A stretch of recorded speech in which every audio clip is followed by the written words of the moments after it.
Bonjour, comment allez-vous? Bon appétit. Pensez bien à voter démocrate. Jean-Luc Dossou-Dossa est candidat dans l'une des circonscriptions de Cotonou.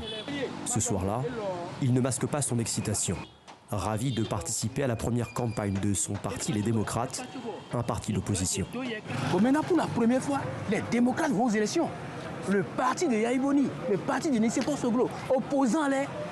Depuis l'accession au pouvoir de Patrice Talon en 2016, les partis d'opposition comme les démocrates n'ont jamais pu se présenter à une élection. Nous avons un parlement qui est là. Le parlement finissant qui est là est un parlement monocolore. Ça ne s'est jamais passé et ça ne s'est jamais passé ailleurs. Ça ne s'est jamais produit ici au Bénin. On n'a jamais vu ça. Mais cette année, leur dossier a été validé par la commission électorale comme 6 autres partis. Selon certains observateurs, il pourrait s'agir d'un geste d'apaisement du gouvernement pour éviter que les tensions des dernières législatives se reproduisent.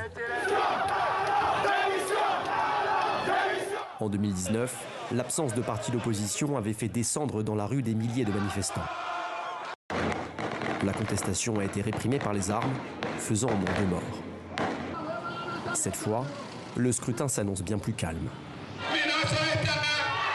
Du côté de la mouvance présidentielle, les candidats contestent l'analyse. Aucun parti n'a jamais été exclu, disent-ils.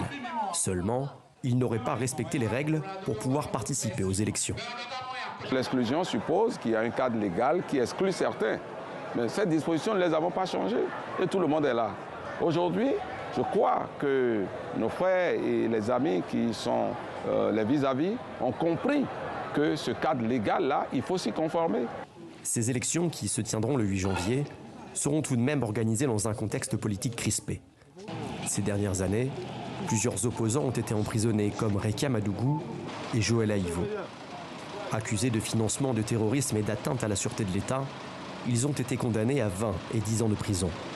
2 dossiers controversés, car selon l'opposition, ils seraient enfermés pour des raisons politiques.